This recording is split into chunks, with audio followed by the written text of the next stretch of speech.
Okie doke. May all sentient beings have happiness and the causes of happiness. May all sentient beings be free from suffering and the causes of suffering. May all sentient beings be inseparable from the happiness that is free from suffering. May all sentient beings abide in equanimity, free from attachment for friends and hatred for enemies. And the refuge and bodhicitta prayer on page 98.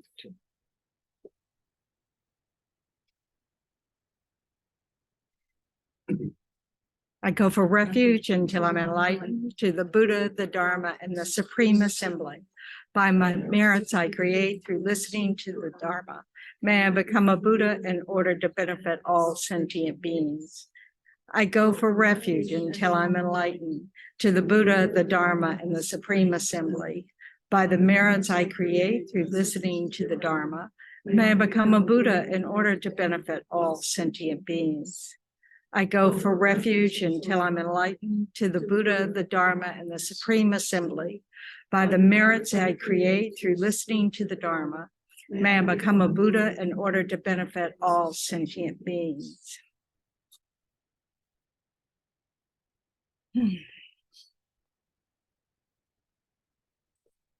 Steve, you and I are it, sitting on the cushion.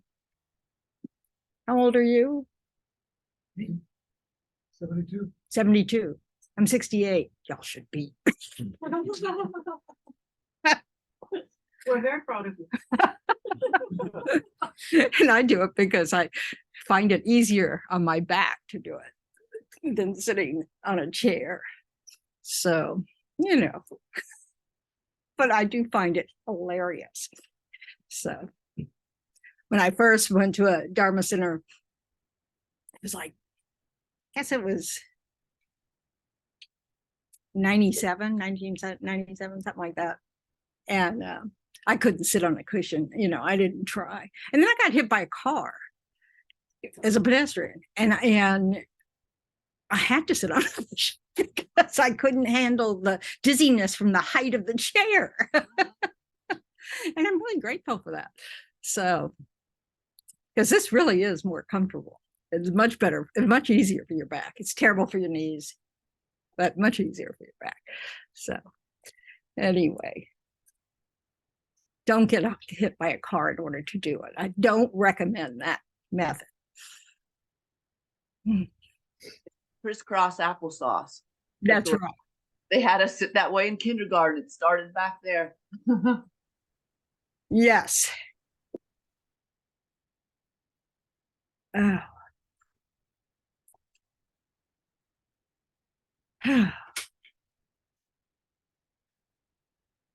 So how are y'all doing with your pausing?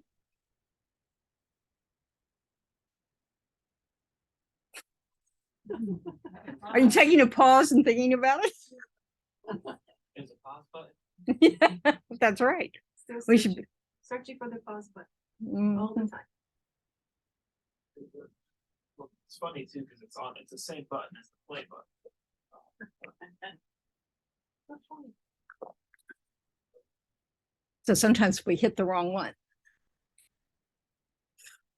Mhm. Well, I'm taking from your complete, lack of engagement that, there's nothing there, so we won't stay there. I'm sorry. Well, it does work if you do it up to a point. Did people feel like they know what to do when they pause? I'm talking generically, of course. You don't have to admit to anything.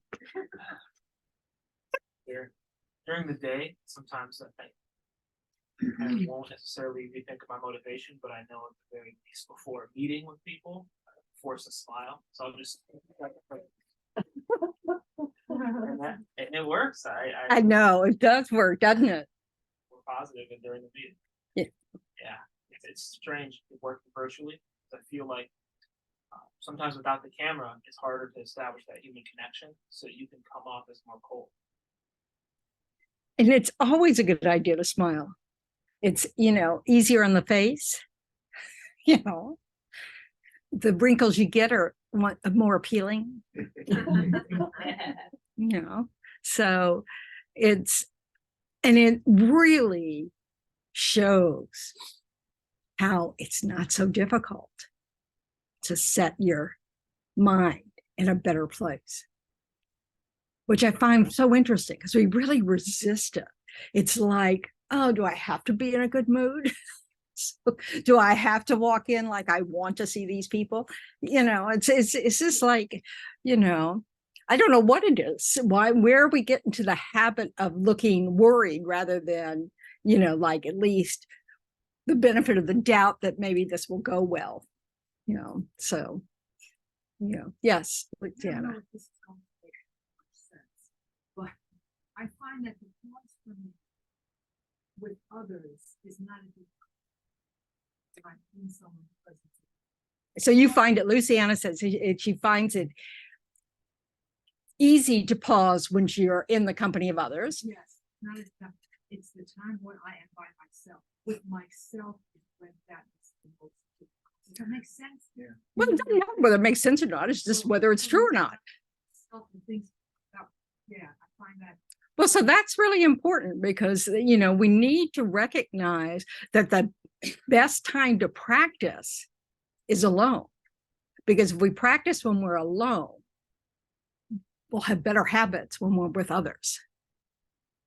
So if we don't practice, letting go of worries or letting go of negative thoughts about ourselves or others, when we're alone, we're more likely to continue that thought process with others, whether we act on it or not. It's just a matter of the whole idea here is learning that we can train our minds in such a way that every moment of our day is a little easier. And by that, if you can imagine, that ripples out so that every moment of every day we're with others, it's more pleasant for them as well. I mean, so it's just a more relaxed condition for whatever is going to happen is going to happen. So do you find that for yourselves, if you're in a pretty good mood, and you're not stressed over anything, and something goes wrong, whatever it is, your car doesn't turn over, whatever, in that you handle it differently than when you're stressed? But we want to remember that.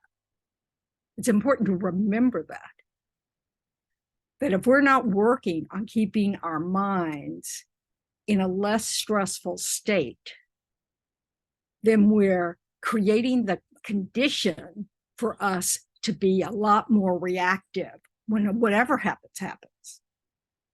And is encouraging more disturbance in our minds. It's encouraging more, disharmony with others. Because, sometimes it's the unexpectedness, in our stressful mind that will cause us to be sharp with each other, or too quick to respond, that kind of thing, because we're just already wound up, That's usually the reason in it, right? Overreact to something else is bothering you. And we want to see if that maybe that's not a good use of our time to have our mind like that. So when we're alone, we can check up, how's my mind doing when I'm all by myself? Am I rehearsing anger? Am I rehearsing worry? Am I adding problems to my day that don't exist yet? Because when we live in the future, we're often doing that. We're just, making up stories about how things could go wrong. Or we spend our time just fantasizing about what could go right. And we're always disappointed about real life. So both of those are kind of a waste of time. You know, might make a great novelist, but it's not, you know, too helpful in working with our minds. But you have to notice. So you have to be willing to pause and go, what am I thinking about? And is it useful? You have to follow that up with some questions about, is this making me feel better? Is this making me feel worse? Is it helpful? Is it just whatever that word is? You know, that one, just ruminating. Yeah, that one. You know, that's why I call it rehearsing, because I can pronounce that. So, you know, it's about not just being, it's the awareness, the pause gives us that space to allow our reasoning to appear. So we can kind of go, what is this conversation I'm having in my head? Is it okay? You know, in the sense that, is it useful or not? Sometimes it's so hard to stop. I mean, you stop it, it's back, stop it. Yeah, but that's the point, isn't that it comes back. If you're looking for it to not recur, you've created a new problem. That's not the problem. The problem is when it occurs, you act on it. You know, you pause, you decide whether or not it's worth going. And if it takes you 3 million times in an hour, you do it 3 million times in an hour. Oh, drat. That sounds miserable. But isn't that what we're doing with our thoughts already? We're just repeating the same old thing. If we pause, take a look, and ask ourselves, what could we be doing with our minds differently? We have a chance to do something different, you know? So yeah, so it comes back. It's like meditation. You know, if you sit in meditation and all you think about is how distracted you are, then you're meditating on distraction. If all you do while you meditate is go, oh, I'm distracted. Okay, back to my breath, back to my, you're meditating. Because it's just about discipline. It's just about saying, I have a task here to do, and I've lost the task for a moment. I need to come back. It's disciplining the mind to listen to you. Because it's running amok with its habits. Now, we taught them those habits, but you know, if we want to change a habit, we have to interrupt the current habit. I don't know if it would be of any benefit. I was just reading about a very old idea, how to relax, which is you hold your breath while you're tensing all the muscles of your body for several seconds, and exhale. So that's an example of something you can use if you pause and go, God, I'm so tense. Because you don't really need to know, why am I so tense? You can just do something to ease the body. And maybe if you ease your body a little bit for a moment, something will bubble up in your mind about what you're worried about, why you're so tense. And then you can address that as well. But the first thing is to address the condition you find. You know, we don't have to have, you know, therapy appointments every time we catch ourselves in tension. You know, it's just a habit. We respond to certain conditions, we hold ourselves tense. And it becomes a habit to where we kind of live that way. I mean, I just like constantly amused at the physical therapist. You know, I'm getting physical therapy for my shoulder. And they're always going, can you relax your shoulder? And I'm going, I'm not sure. I mean, I don't even know what it feels like. I'm, you know, like, so they put it in the right position. Okay, that's, and then they wait for it to kind of release them. And they go, that's it. I go, okay. And I'm having to get familiar with that because I've lived my whole life like this. You know, I mean, it's just like, isn't that how we stand? And so that means I use all my muscles in that part of my body incorrectly, and they finally, break. So it's pretty funny. I mean, it's very embarrassing to be a nun, a Buddhist nun. And say, I'm sorry, I don't know how to relax my shoulders. Sorry, this is the way that is. So, but it's not about discovery. Oh, I can't do that. That's just who I am.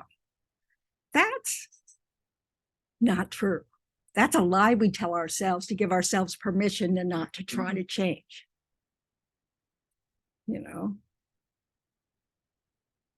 So we have to ask ourselves, what is it we're afraid of? What is it about changing that we're afraid of? Maybe we're afraid we can't do it, or that it's really, really hard. Those things. That's a normal response to trying to learn something new, But of course, you can't find out unless you try. And you can't just try once. That's not going to work. So it's a process. But it's like really interesting. Like if you kind of ask yourself, oh, well, if I change my attitude about this, maybe I'll find out that people won't like me. I mean, I don't know what kind of distorted delusion you're living under. I know all my distorted delusions I'm living under, and there are lots, but we need to discover them so we can kind of go, oh, that's not a good reason. Am I making sense? I found it really interesting when you said, well, are there problems that you were able to felt were easier to solve when you were in a better state of mind? And I realized that connection now. Sometimes I'll be working and I feel like I can't solve this problem now and I'll never be able to solve it. So I try to force it. And then the next morning I wake up and I dress and I said, oh, that was so much easier. I know, it's funny, isn't it? So we do want to notice those things and make use of that knowledge. That's using our wisdom. Recognizing, oh, maybe sleeping on it will make it better in the morning. Meditation helps everything. You meditate every day. It just helps everything. You won't discover that until you meditate every day. Well, I find that to go to sleep, but I meditate by going to caution. Something I didn't get when I might have been reading half hours of meditation. So, and it's the reason for that it's not magic. That's how cluttered our mind is. And all that clutter with all those thoughts are putting a cloud in front of the wisdom. Disturbing emotions completely obscure wisdom.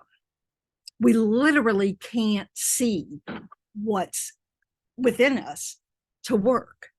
And so like the attitude of, I must figure this out now, is a disturbing emotion. And it blocks us. Especially when you tack on to that, I'll never figure it out. Well, good luck with that. You've already told yourself you'll never figure it out. Yeah. So we put these obstacles in our way of seeing what's really going on, or just getting rid of the clutter so that we can let our wisdom arise. Let our calm arise, because it's there.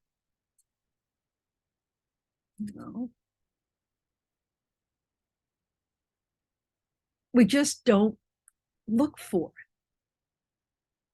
We keep following these our habits of mind, following them, practically running after them,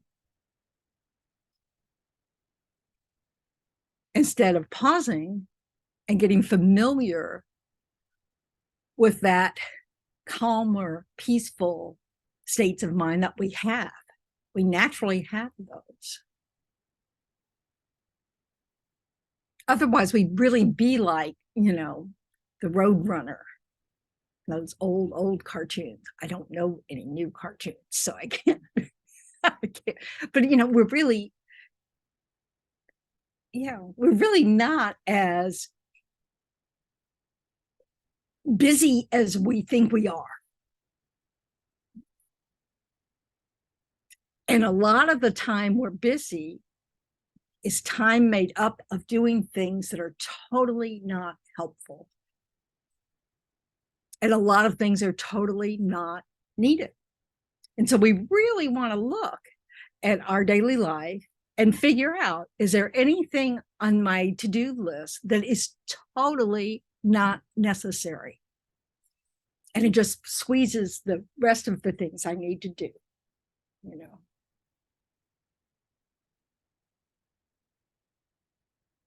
Because you can write those off.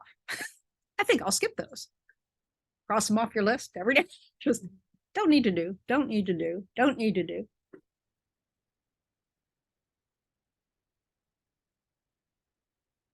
And that gives you more room for the things that you do need to do. And it gives you more spaciousness around the things you need to do and you don't particularly love to do. Because we all have those too. But it's very nice to work with those also, to realize, oh, I'm just procrastinating because I never like to do this. And that dragging it out actually isn't helping. It's sort of like, oh, I wake up the next day and I still have to do this because I didn't do it yesterday. And I didn't do it the day before, and there it still is. So it's just we have to recognize that when we're putting off something that we have to do, it's not going away. That's what the have to part is about.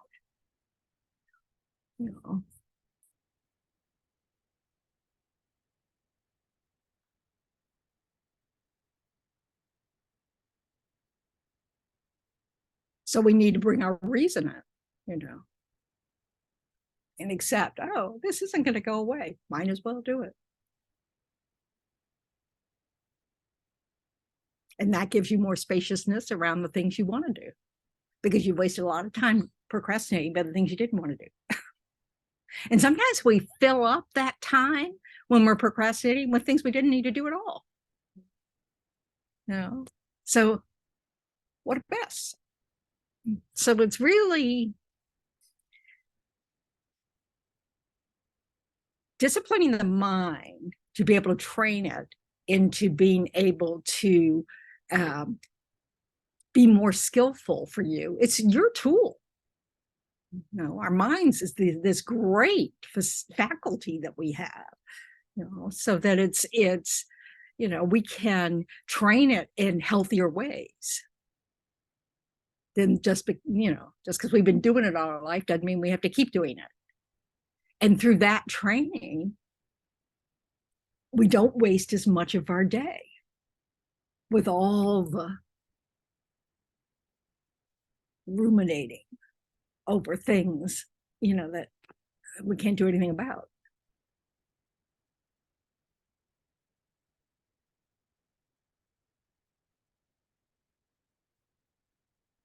So what kind of obstacles do you see in trying to tackle it? Like Luciana brought up, well, when she's alone, she realizes that's when she has trouble pausing. When I'm tired. When you're tired. Yeah, fatigue is a toughie, isn't it? Pride? Yeah, I think getting things done like on a certain level or a certain time, feel, oh, I have to, at work, maintain this perception. I'm realizing I did that for so long, but now at this new stage, I'm probably going to let go of a little bit of that because it's unsustainable. See, that's the key. It's unsustainable. So it simply can't happen. So either if you don't take charge of it, the things that are going to fall by the wayside may not be the things you want to fall by the wayside. Elaine has her hand raised. Oh, yes, Elaine. Hi. I am working so hard with my little scattered brain. Every day I work on it. And if I'm in a wound, that's where my biggest problem is. I start projecting my fears that have a lot to do with my childhood and my past. And I'm working so hard to get a handle on that. And I've been listening to Pema Chodron, Mhm. and she talks a lot about just sitting with it and allowing it and giving it space. So I'm wondering, can you explain what giving it space means? Well, it's like what we talk about often about. So Elaine's asking about what, that if you've got wounded spots and that's what keeps coming up, and then what, you kind of, it's really hard to work with that. And Pema Chodron, who's a nun in the Tibetan tradition, been around a long time. She's a great teacher. Her books are great. Talks about giving it space. And this is what I mean when we talk about sitting with the discomfort, not trying to fix it, rewrite the past, somehow feel like, oh, I shouldn't be so wounded over that, whatever it is, whatever your particular style of not sitting with the discomfort is. The Buddha said there's the truth of suffering. Our existence is the nature of suffering. We get hurt. We get hurt physically and we get hurt mentally. And that's the way it is. So being able to embrace our, that we are vulnerable people and have suffering by when it arises, when that wound opens up, and being able to, oh, okay, just accept, oh, okay, that hurt. I don't have to talk about it at all, because often something will happen that brings us back. And, it might take us a while to realize, oh, I'm just hearing my dad go, whatever. But being able to just not let that take over your day. And the way you do that is to let it be. You have to experience it. If you keep shoving it down, it's going to keep coming back up. But if you allow yourself, if you discover that if you give it space, you don't die, is really helpful knowledge. I remember times when I was dealing with things, and I thought, I am never going to stop crying. I'm just going to drown, Well, I didn't, folks, So it's, we have to discover that these things actually don't kill us to sit with. Now that seems maybe extreme, of course, obviously that's true, but we don't really feel that way when that wound is refreshed. We kind of feel like we're right back there. And we feel like somewhat, I feel like somewhat like I must have failed if I still can have this wound me. And then I remember things like, every now and then, my mother died 41 years ago. And sometimes I think about it and it just is as fresh as if it was just today, Well, I don't feel like an idiot for feeling that way. I don't feel like I failed for feeling that way. It's just the way it is. So when our hurts rear their uncomfortable heads, being able to just, that was hurtful. And then what can we use it for? One of the things we can use it for, may I never treat someone else that way. As opposed to like blaming the parent or something, They did the best they could. And some days it wasn't so hot. Some days it was downright terrible.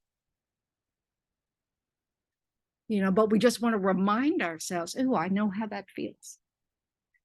May I, I want to, this is what, truly regretting harms we've done.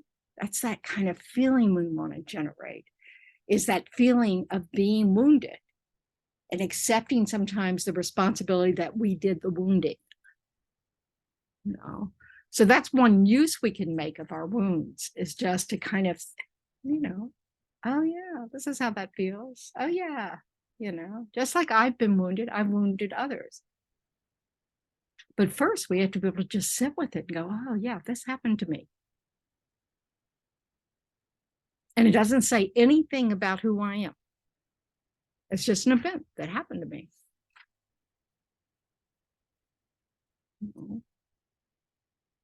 I don't have to retaliate. And that's how we develop patience. The patience in Buddhism is sort of defined, the nature of patience is accepting the suffering that arises in the mind without feeling the need to retaliate. So it's sitting with that discomfort. And it's sort of understanding, you know, our interdependence. You know, this is, you know, you can, I don't want to go there because that's not true. Okay. I wanted to say, you know, this is the price we pay for loving people, but, you know, it's not really a price we pay. It's our ignorance. We don't treat each other well because of our ignorance. And so we hurt each other. You know, it's the price we pay for not knowing what we're doing.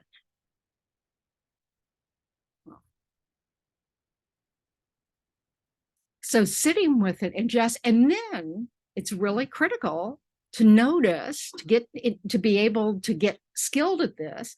So you notice when it's past, when that moment's past, because we don't need to rehearse our wounds either.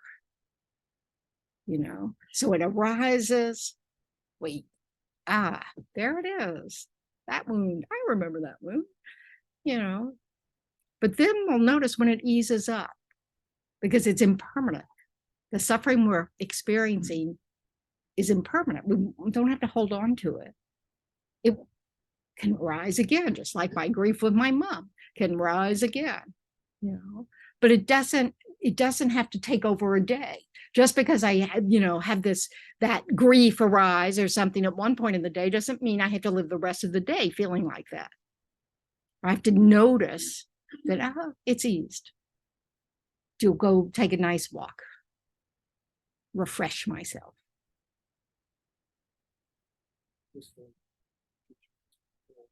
I'm Just like you're teaching us to pause and feel a certain way, I think those kind of disturbing thoughts, take a moment and pause. What am I really thinking? Why? What triggered it?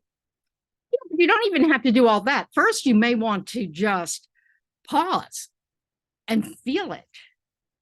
And don't go too quickly to trying to cover it up. Trying to, like, I don't know. Work a lot. Yeah, cover it up. Yeah. Yeah. Sometimes we have to heal. We have a process we need to go through. We don't have to do it all in one day. That's the secret, is that we can't do it all in one day. So we just, you know, but when it arises, when it kind of, you know, nice and neatly offers us an opportunity to heal by rising again, you know, we can, you know, and then we can take it on. And the longer we've worked with it, the more we can use it in our practice. You know, the more we can recognize, you know, like the truth of suffering. And that everybody's experiencing these moments, you know, and be more gentle with each other. Put on that smile. Understand that when we, you know, don't have our best day, it's because we suffer. And that's the same is true for everybody else. But it isn't comfortable sitting with it. But you have to look at what, you know, you also want to observe what kind of thinking you have. Are you blaming yourself? Are you making that wound worse? If only I had just done this, you know. That's not necessary. And because you can't, first of all, you can't go back and change the past and create a new scenario. although we do that. If you've noticed, our memories never seem to match up with our siblings. So, you know, we do think, so giving it that space is really just sitting with it and then noticing when it's eased a little bit and you go you give yourself a break from it. Yeah. What helps me is just try to remind myself that I can't fight with reality. So whatever is happening, I'm just going to experience that without judging or overanalyzing, clinging or suppressing. Just simply experience. That helps because we can do that to both positive and negative. We can cling to negative sometimes and just Absolutely. victimize, So what was the first thing you said? Recognize that I can't fight with reality. Reality always wins. Okay. Yes. Okay. So we can't fight with reality. Reality always wins. Yeah, that's so true. And if we don't even see it as a war, we don't have to fight at all. So it's like, I missed that last text. So Elaine's remarking about what you said, saying it seems like a way to empower yourself when a wound comes up is saying, yeah, I never treat anyone else this way. Yeah, that's one of the ways we can use it in our practice, is recognizing, whatever had happened that caused that wound was unskillful. It was a negative action that caused that wound, And so, we certainly don't want to repeat it. And if you're a Buddhist, you can kind of go, okay, I created the cause for that by treating someone else that way in the past, way past, and let's break the cycle now. Let's end it with me by not, how sometimes, family visits seem to be just, like an opportunity for everybody in the family to kind of get even or to point out how you were treated as a child. Or I remember my father telling me one time, because, I don't feel guilty about not being the perfect parent. Yeah. I can't imagine what I was doing to cause him to feel like he needed to say that. It's ridiculous, isn't it? But we need to, understand that those scenarios, when we do that, when we spend our family time acting out, trying to have the perfect parents or trying to finally get our, siblings to admit they were terrorizing you, that's all you're left with. There's no new memories being formed. There's no, you're just stuck in the past. You're still just, you're trying to rewrite the past and you're not going to win. And you're probably not remembering it the same way.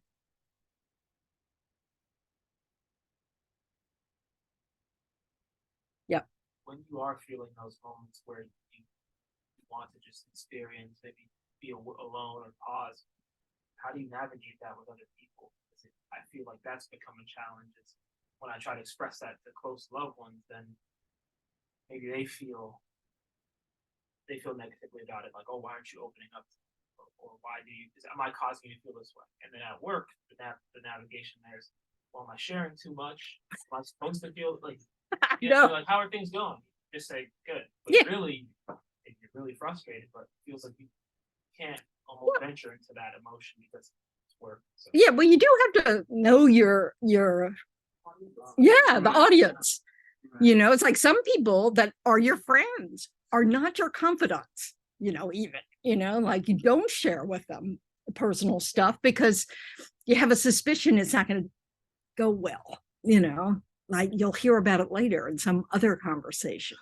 You won't have any privacy around it, so you want to, you want to know your audience. Work, it may be totally inappropriate. Everybody's got their lives.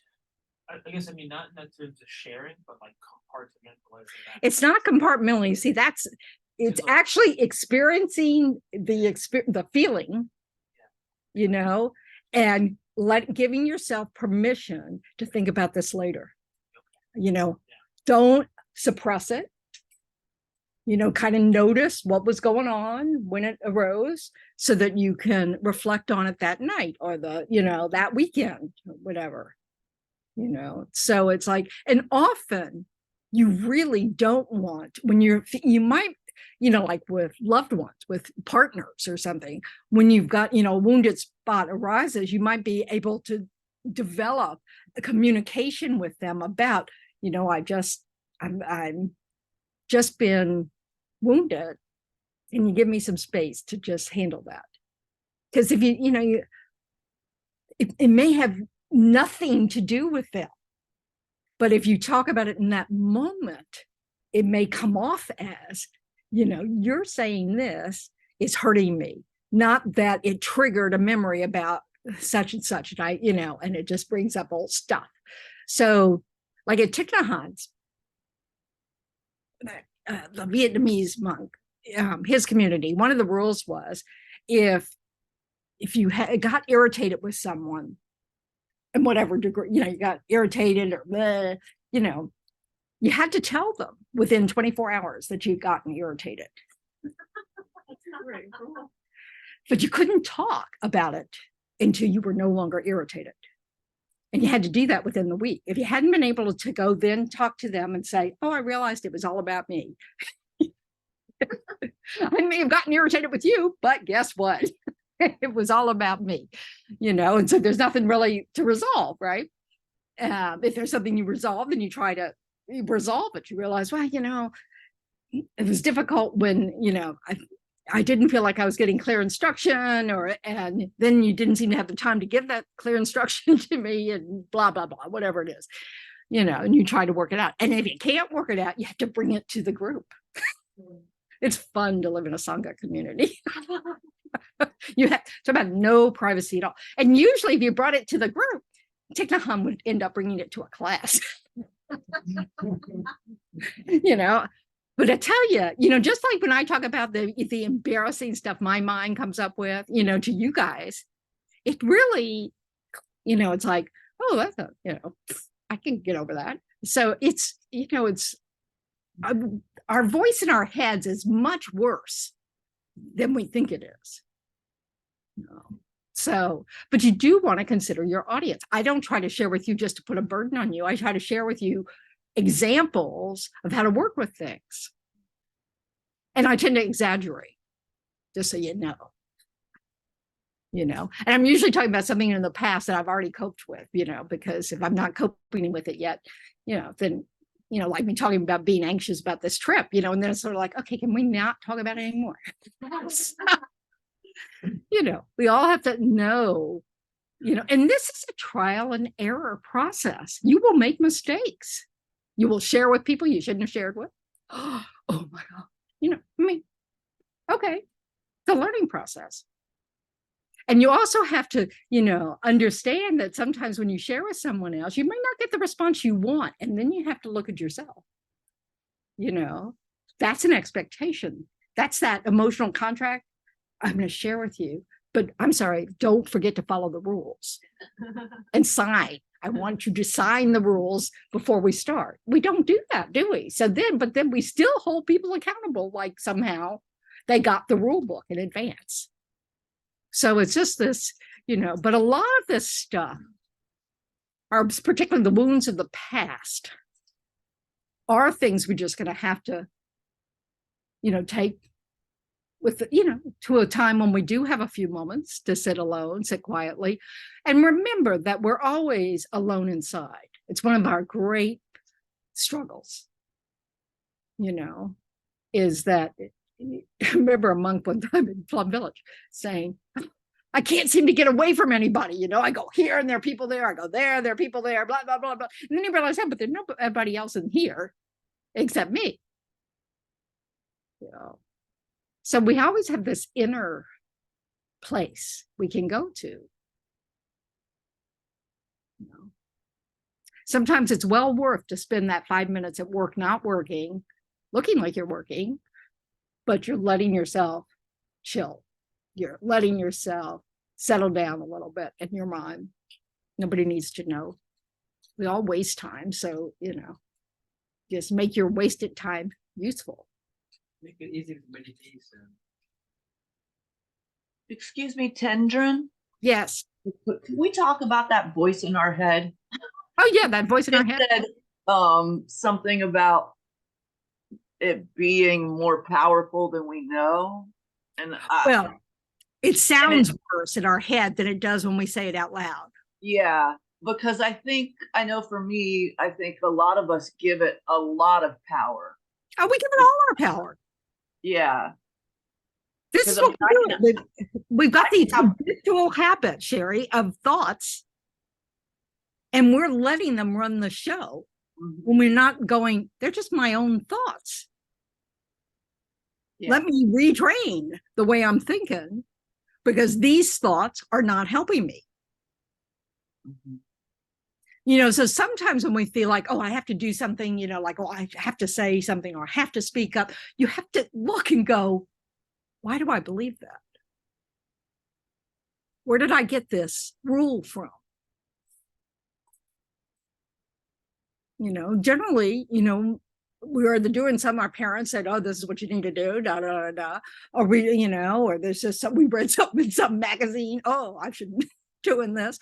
Well, you know, we just have some idea, but we don't actually agree with it. And of course, things that we learned when we were very small children, things that we learned when we were teenagers, things that we learned in our 20s, and, you know, keep on going, we change. And so if we keep acting in a remote control way, you know, like, oh, here, just take my mind's in charge and keep going, we won't know if we're still acting from a place that we don't even agree with. This is another advantage of pausing, going, what's going on? You know, I mean, sometimes I have said something and I'll think, do I really believe? Where's that coming from? It's, you know, it's just,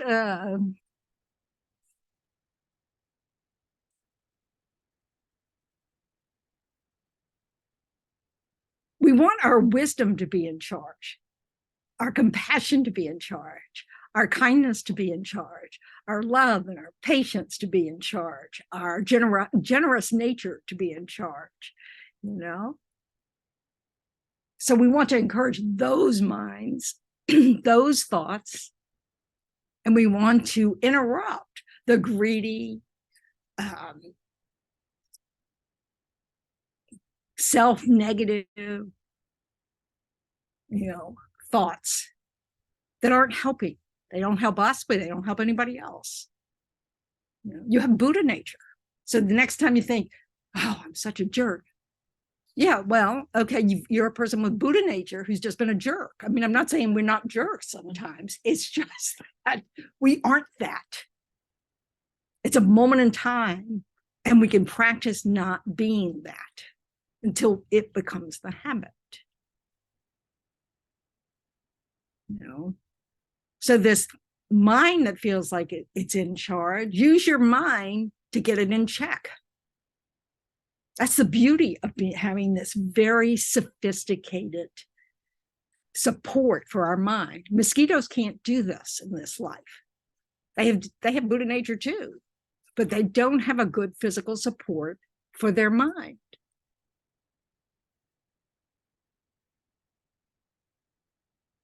I mean, check back with Elaine. How are you doing?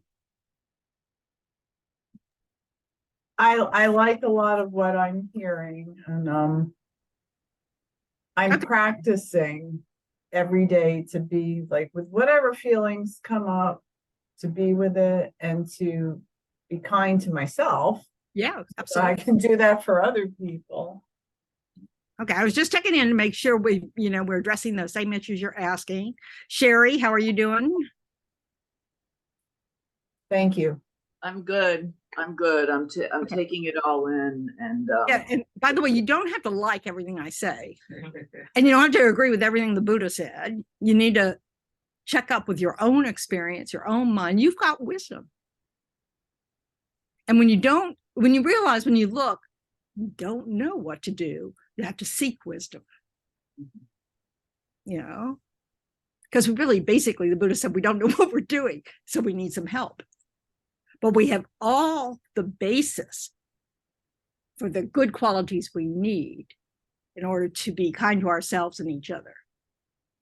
So what you just said, Elaine, about letting your feelings be, it's that old story with, like, again, because it brought to mind Thich Nhat Hanh, when you've got a crying baby in the room, you don't have a conversation with the baby. You don't go over and go, what's wrong? You've got a crying baby. What do? You pick it up and hold it. If you're the crying baby, you need to be the person that picks you up and holds you. It's just, so like one of the places I can go in my mind now is just that place of kind of go, okay, the wound is open, and I promise myself I'm not going to make it worse. I'm not going to blame myself for having the feeling. I'm not going to blame my parents for having, wounded me, whatever, I'm not going to feel bad about having the wound. It's just sort of like, oh, I'm just going to allow myself to be supportive to myself. I don't have to do anything.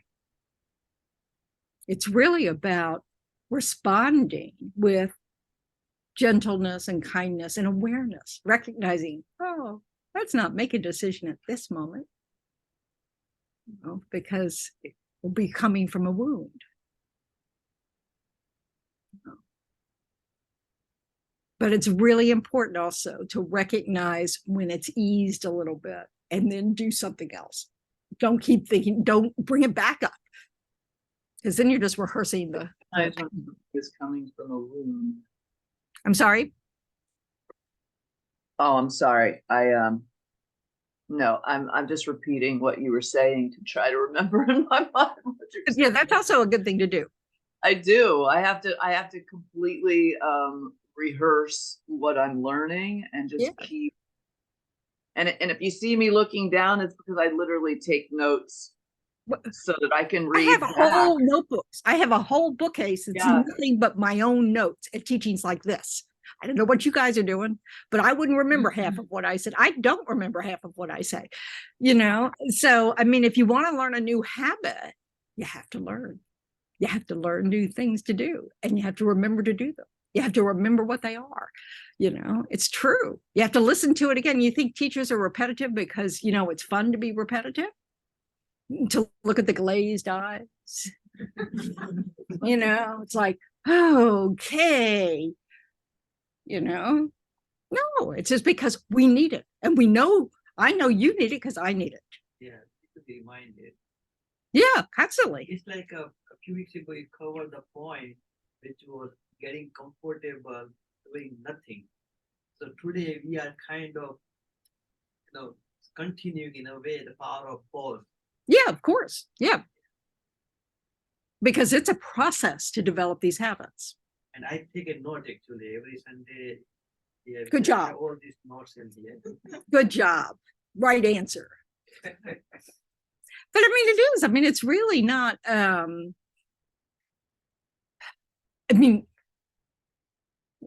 You don't always take notes because you're all that interested. Sometimes you take notes to stay awake. My classes in Australia went from 8 in.the.morning till 4. It's like the after lunch class was particularly riveting. But yeah. So, There were 4 hours. Well, we had lots of different things. So we had, we did prayers so that, maybe wisdom would be able to enter our mind stream. So, and then we get a 2-hour class, and then we'd have a discussion group with questions, and then we would have a 2-hour tutorial, and that's just how it goes. So I was very fortunate to have that opportunity, so yeah. Also has helped me is when I'm in that place where I try to meditation, the pause, all of that, but I'm still there. I listen to a Dharma talk. Absolutely. You are YouTube, and that seems to shift it. Just takes me out of place. Yeah, because you're not thinking, you're not depending on your own idiot mind that's still going, blah, blah, blah, blah, blah. You're putting something else into it that is wisdom. Really It really is important we need Dharma shots. We need little booster shots to keep, oh yeah, what are we doing? What's my mind? Because we have habits that are unskillful. We have a lot of them. And we want to be reminded of turning our mind towards what is helpful, and when we're caught up with ourselves, it's Dharma talks help us. Remember, there's a whole world out there with people just like you, suffering in exactly the same way you are. How can you help? And one way to help is to work with your mind. Help ease your mind so that you are a condition for others to ease their mind. We can't fix others, but we can harm them. So we can be helpful or not helpful. And it is not, what's the phrase? I was going to say zero sum game, but I actually don't know what that means. So that's probably not helpful. This isn't all or nothing. Well, it's also not a game where you're keeping score. It's not like, well, I've helped them 5 times. And their column's looking a little light. Yeah, well, everybody's keeping score. We want to get out of the habit of keeping score. We think that it's a contest, that it's a competition. This is our lives. This is our existence. And when you're on your deathbed, keeping score is not helpful. Nobody wins then. You want to be able to go, okay, I treated people okay. And the Buddha said, the secret to happiness is ending up in a place. You're not muted. No, it's Mary. Mary is not muted. I'm sorry. Do you have a question? Well, I just wanted to make a comment that the way I keep the Dharma fresh for myself is I have Audible on my iPhone. And so I have Pema's of several of her books there. And whenever I go walking or even in my car when I'm driving around, I'll listen. And yeah, absolutely. I do that too. The only way to exercise, folks, is to have a Dharma podcast with you. It's so much better than exercise. It's fabulous. So they have waterproof earphones, Bluetooth, iPhones by the pool. You could still, we need to help ourselves because there's so much input from the world that is unhealthy, that's unskillful, that's all about spending your own money and being happy, oh, don't be unhappy. You have MasterCard, because debt is fun. So this is the thing.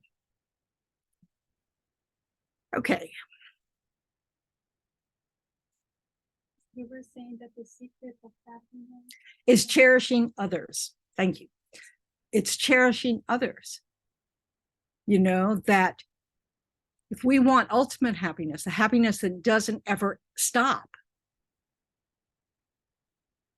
that self-absorption we have, that concern we have about ourselves and whether we're getting what we want, isn't there at all.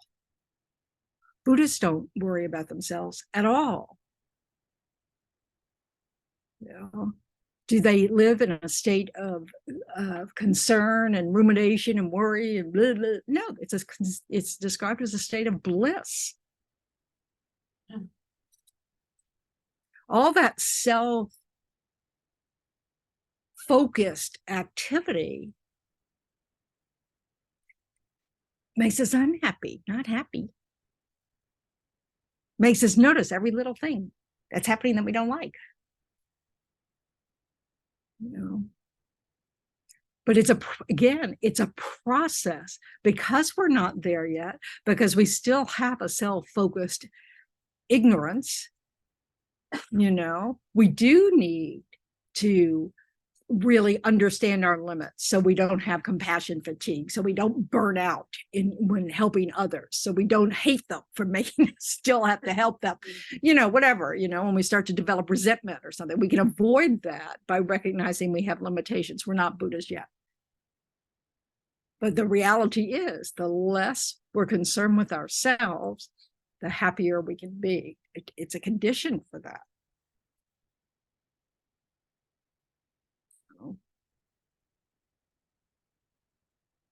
And so one of that is reflecting in all the things, all the qualities about yourself that you appreciate. And think about, what are the conditions for those to arise? Where did you learn them? You learn them from others. What? The good qualities we have. We develop them with our interactions with others. They don't happen when we're alone. You know, they happen in interactions with others. We become more mindful of their feelings. We can be kinder. We can be patient. We can be generous. You know, all of that involves others needing something from us and us responding to it, to the need. And so the things that make us feel good about ourselves come from the kindness of others needing something from us. But we need to know our limits. And then we need to know when we can stretch a little further. You know, because it changes. And it changes depending on what we're having, you know, dealing with in our own daily life. You know? So, you know, but slowly, it's a little easier. Yes. So you say, if I need help for and know that the other person needs my help, then I see it with myself a problem. Do I do it because I want that community? Well, you have to really look at that. That's why pausing is always helpful. So even when you're about to do something for someone else, it's good to check your motivation. You know, it doesn't mean we stop doing something because there's something in it for us. You know, it's okay to start there. You know, that. And sometimes the person doesn't care why you're doing it if they need the help. Right, right. Also, we need to understand that we need to give what is wanted. You know, if someone is not asking for our help, then might be interfering. You know, us deciding someone else has a problem is a problem. You know, so we really do want to check. And sometimes it's easy to just check that other person. You know, would you like my help? Can I help? You know, I want to help. Whatever, you know, you try to find some language that opens the door for the person to receive it. Because it's, you know, we can fool ourselves into doing a whole lot of stuff for others that no one asked us to do and no one really cares about us doing. And then we resent them for it. You never thank me for blah, blah, blah, blah, blah. Well, I never asked you to do blah, blah, blah, blah. You know, quit doing blah, blah, blah, blah. I mean, it's like, you know, so we really want to be, you know, there's sometimes you can see someone needs help, but even then, they may not want your help. So sometimes you just have to kind of go, you try to help and they go, I don't want your help. Respect that and get out of the way.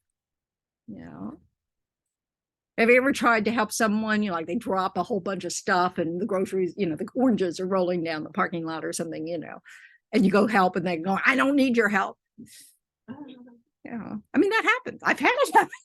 What happens? It's, could be the outfit. But I mean, people are just, who knows what's in their mind? But it's okay. It's their mind. Yeah. On that topic, I asked you a question a few weeks ago about that, and you said that you don't know where that person is at, what they're going through, at what level they are. So sometimes if you try to help, unsolicited advice or help might even harm them. It might even hurt them. Yeah, it can wound them, in fact. So the best way is just to give them space and let them know that you're here if they need it. You're available. I'm available to help. Sometimes we need to, it all depends. There's no easy answer here, because sometimes we'll have a friend who never asks for help and needs help, and so you just had to show up with help. Oh, I thought you could use me doing your laundry. I mean, whatever. We have a friend that's in the hospital right now, can't get around. Do they ever ask for help? No, they never ask for help. Yeah. So we can just come up with things, and then they might give us more information. I really need this instead of that, because somehow they're more, now that they've seen you do something, they're more comfortable asking for help. But so it's not black and white. It's not, I mean, it's just whatever. This is where somebody asked me about equanimity the other day. So this is where equanimity comes in. That ability to just, it doesn't matter whether they want my help or not want my help. I'm going to offer my help. And if they say no, I'm going to be okay with that. And I'm going to be okay with them not wanting my help. I'm not going to judge all of that. You don't have to get our egos in there and go, oh, they didn't want my help. Because I mean, I tell you, if you try to help someone, they don't want your help, and the next person comes along and they get their help, is a part of your mind might go there. I wonder why they thought they were good enough to help me. I think we're insane, is all I can say. It's amazing the amount of thoughts, because we judge ourselves and each other so constantly. And that's a waste of time, let me tell you, because it's totally meaningless.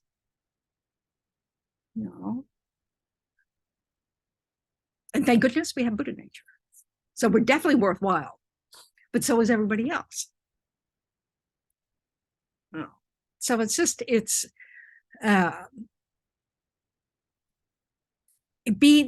having that mind that's okay with what is the result of my action, in terms of, if it's received well or not received well, or, we learn from it, but we don't have to destroy our mood from it. If someone turns us away, we don't have to, feel offended. Because that doesn't help anything.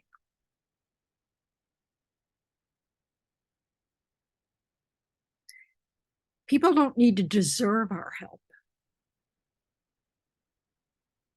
If we just help our friends, we're going to have fewer friends. If we just ask for help from our friends, we'll have fewer friends. We limit ourselves by going on the basis of the past to determine what we do today.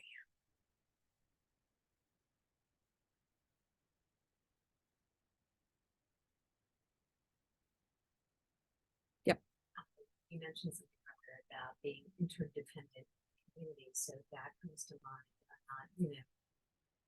People who are coupled or you have best friends, realize that you're in community with others, and it's often a gift to let others help you, to reach out. It's an act of generosity. Yeah, Gina, absolutely. We are interdependent. This is our community. This is our village. And if we never ask people for help, they never get to be helpful. And that's selfish. It's like we have a joke in our little Dharma community, our little nuns communities, monk communities about merit hogs. That people who always want to be the one who serves the teacher, it's like, I'm sorry, other people need to earn merit too, let other people do things. I mean, it's really true, and then you kind of feel like, yeah, but it really needs to be done right because you have excuses for why it has to be you, and yes, it's true. Yes. You mean you can be training someone? This is our mind. We're just a mess. But yeah. And also, what does it do to our friends if we always ask our friends? We always what our friends? Ask our friends for help. And usually it's specific friends. It's not just the whole community of people we know or like or whatever, hang out with. We ask, 3 people out of that group every time we need help. Doesn't anybody own a truck here? Yeah. And know how that feels? I finally learned, I met men who like never admitted to owning a truck because they learned. I'm not kidding. Don't post it on Facebook. Oh yeah, definitely don't post it on Facebook. My new truck. Yeah, my new truck.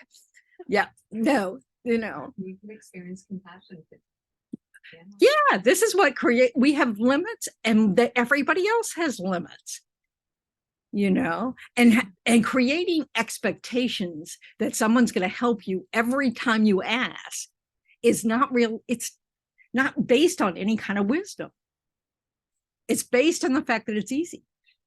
For who? Me.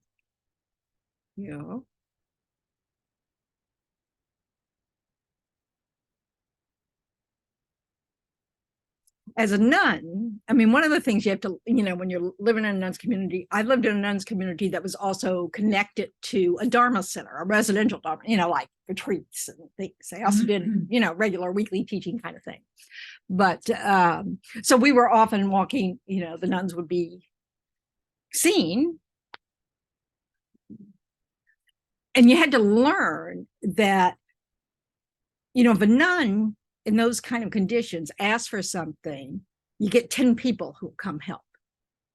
And so you have to realize you have to really be careful with your speech so that you don't end up having people wait on you constantly, which isn't appropriate. So it's all of those things. If we're always dropping hints that we need this or that or blah blah blah, we want to look at our motivation. I mean, it's a lovely quality of people to always say, oh, well, I'll help, blah, blah, blah, but you can abuse that. So there's no answer. It's not like that. We're interdependent. We're communities. We have to,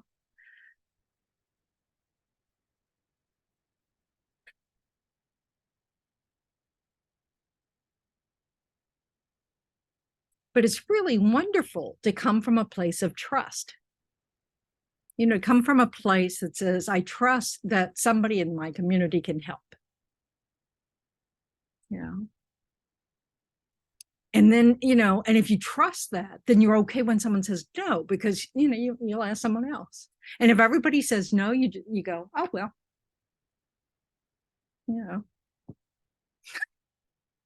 Nobody likes me.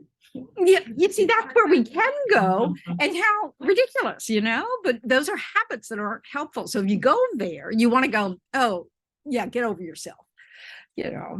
We're not the center of everybody's universe. So sometimes none of them are going to be in the same sphere at the same time. And so you're not going to get what you want when you want it. Yeah. I just have a question about the interpersonal dynamics of non-students, or I'm just curious about it. Because you're supposed to be a nun, you know, and have I'm not supposed to be a nun. I am a nun. right. If you're going to that community school or whatever, get a degree or be accepted. Just live with a community of nuns. That's why I went. Right.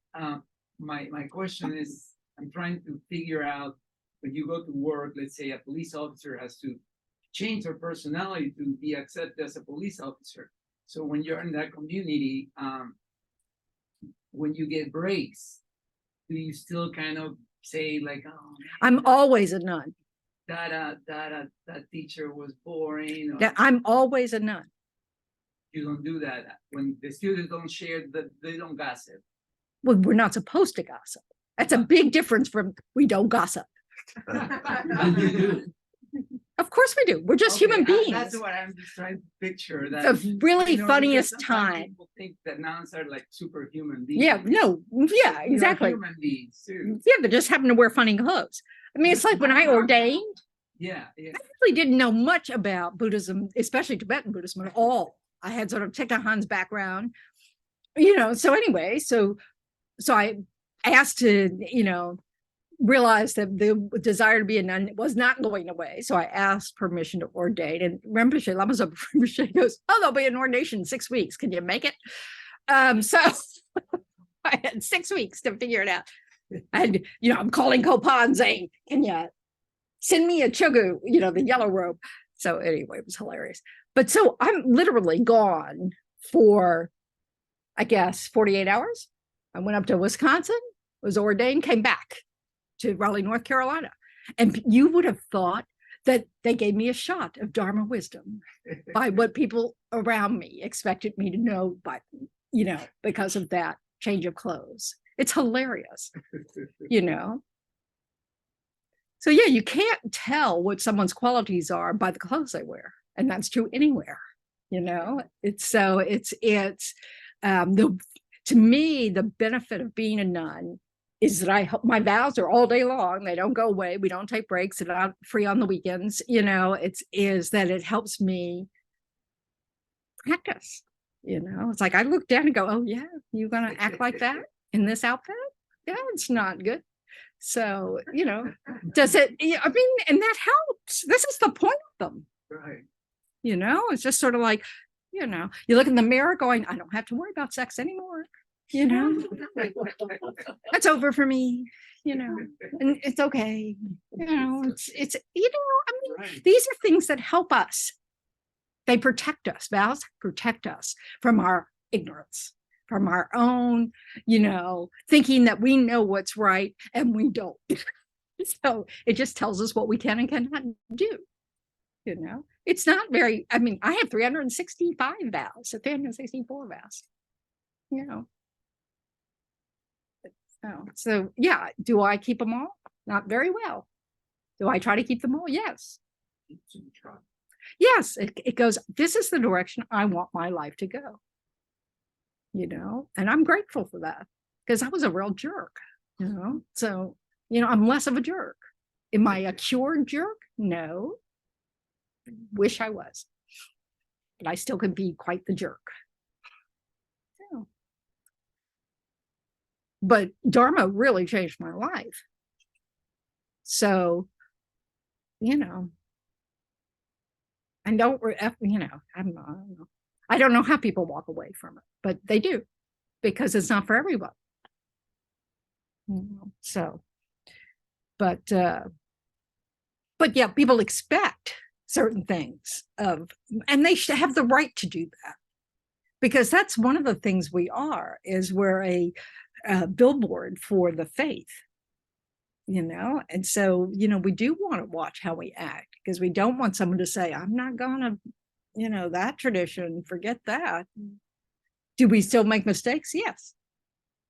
Big mistake. I've been an idiot in this room, you know.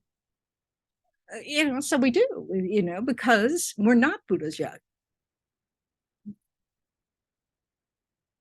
So hopefully I'll be one of these again and again and again, and then maybe I'll have some better qualities.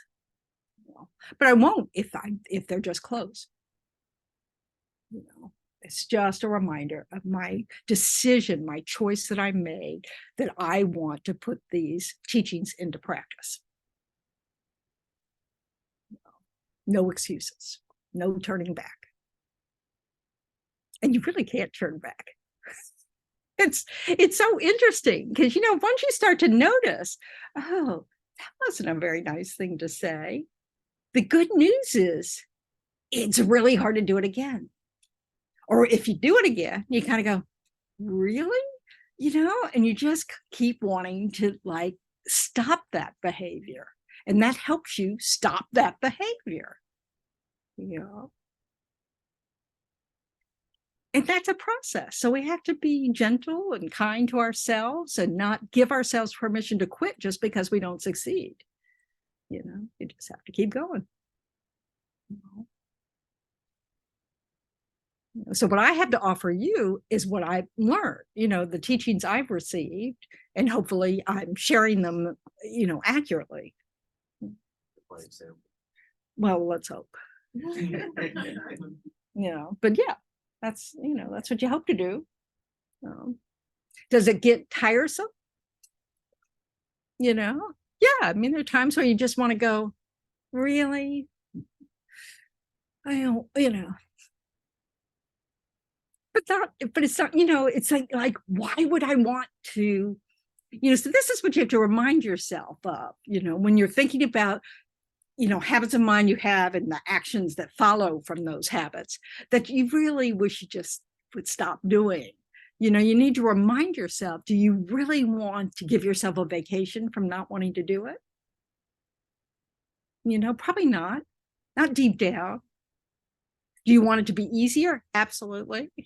You know, but it's this, you know, like when we really look at who we want to be or how we want to be, it's really more about how we want to be. We already are who we are, you know, then, you know, it's like, I know I have fewer regrets when I check my thoughts. You know, does that mean I have less disturbing thoughts or something? Probably, you know, over time. Certain kind of thoughts just don't arise anymore because I haven't given them any power at all. I don't give them space.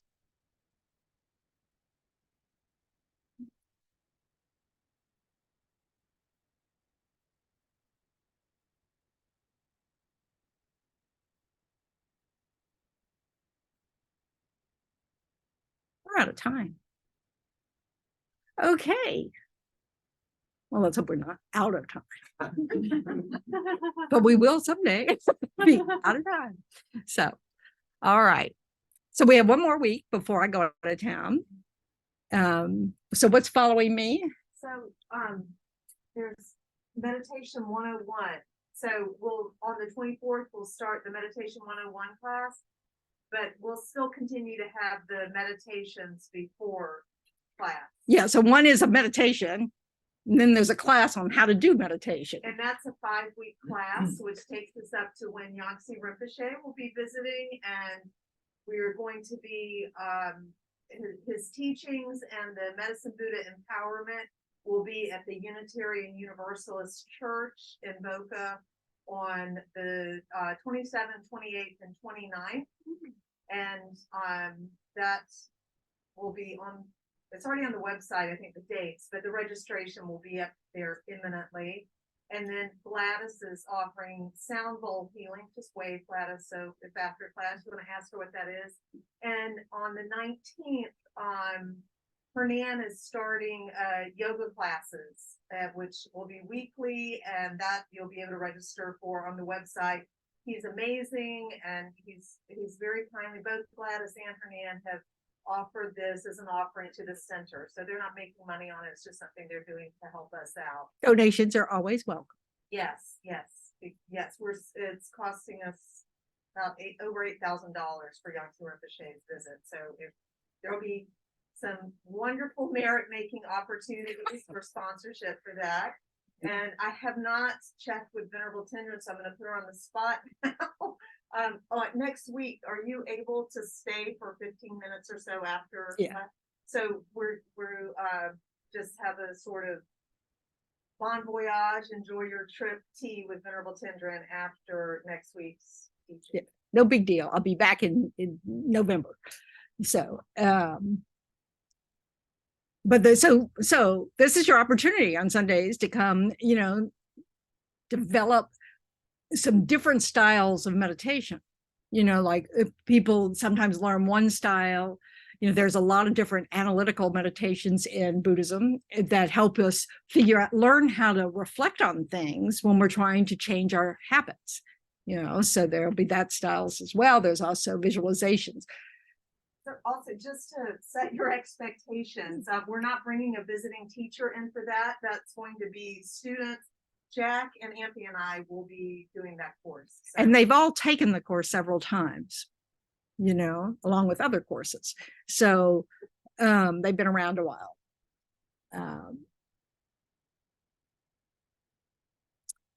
One other thing, yeah, it'll be good. I mean, it's really a tool that's very useful. So I encourage everybody to come. And then, of course, Yangtze Rinpoche, wonderful person to create karmic connections with. And Medicine Buddha is such an, important empowerment to receive. So, and it's good, you become like Vajra brothers and sisters with each other. So I think it's a very cool thing. We normally offer a monthly Medicine Buddha puja at the center. I mean, that's been our goal. And at the moment, so you have to have the empowerment to lead it. Puja. And your empowered person is going out of town. Right. So it's not fair to Venerable Tendron to have to ask her to lead the puja every time. So literally anyone who takes the empowerment is technically able to lead a puja. So we're hoping that there'll be more, it'll be nice to have that practice together with people that you've received the empowerment from. And also we'll be able to rotate more of who's leading the puja. Also, it's a good puja to do for anything. Like, so if if somebody's got whose partner gets very sick or whose parents get very sick or something, you want to have a puja, you can sponsor it and just lead it. You don't have to have, someone special, because group prayers have more power. So, so that's an event, and Medicine Buddha could be for anything. Job success. I mean, it's just for everything. So it's a really, it's a really good practice to do. And we're looking for someone who can carry a tune, so we can chant the mantra, and it becomes even a more beautiful experience. And I'm not that person. So, all right. So that. Singing amazingly, not my teacher in North Carolina kept saying, okay, lead, you do the preliminary prayers, and I go, and that's it. That's as far as I ever got. I was told for decades, don't let any sound come out of your mouth, in choir and things like that, when you had to go, and there was valid. So anyway, all right, let's do some prayers. So we can share our merits. So all the positive energy we've created, efforts we've made, create seeds that are going to ripen in some positive way. So here comes the sunsets. Okay. So we want to share it with others. Okay. So, be rejoicing, generous. May all beings everywhere plagued by sufferings of body and mind obtain an ocean of happiness and joy by virtue of my merits. May no living creature suffer, commit evil, or ever fall ill. May no one be afraid or belittled with a mind weighed down by depression. May the blind see forms and the deaf hear sounds. May those whose bodies are worn with toil be restored on finding repose. May the naked find clothing, the hungry find food, may the thirsty find water and delicious drinks. May the poor find wealth, those weak with sorrow find joy. May the forlorn find hope, constant happiness, and prosperity. May there be timely rains and bountiful harvests. May all medicines be effective and wholesome prayers bear fruit.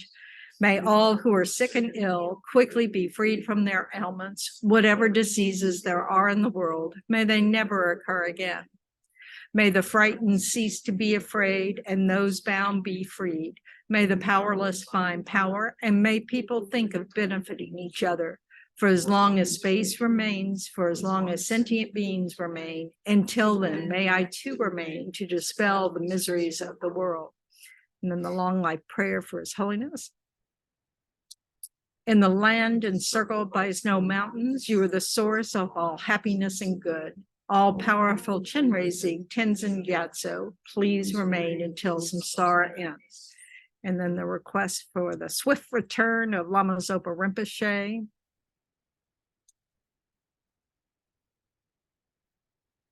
Peerless teacher and assembly of the children of the victorious ones, Sravakas and Pratyeka Buddhas, victorious Lozan father and sons, along with the lineage masters, all the objects of refuge of infinite lands, please bestow the virtue and goodness of accomplishing this prayer here and now, holding and spreading the Muni's precious and complete teachings through explanation and practice. You wore the armor of patience that is never discouraged. Incomparable, venerable Guru, to you I make request. While striving single-pointedly for the sake of the victorious one's teachings, the sole gateway through which all benefit and happiness emerge, and from other living beings, you suddenly departed to peace. What a great loss. Nevertheless, through the undeceiving truth of the blessings of the ocean of the three jewels, and the great waves of bodhicitta of the children of the victorious ones, may the smile of a reincarnation swiftly beam in glory for fortunate disciples. So last comment, if you'll notice, the three people she said who are going to facilitate meditation one-on-one are all sitting in chairs. So sitting on a cushion is not required. Just in case that was going to be an obstacle for you. So anyway, all right, guys, thanks a lot, Zoom folks. Thank you very much, Tendron. Bye-bye. Thank you, Tendron.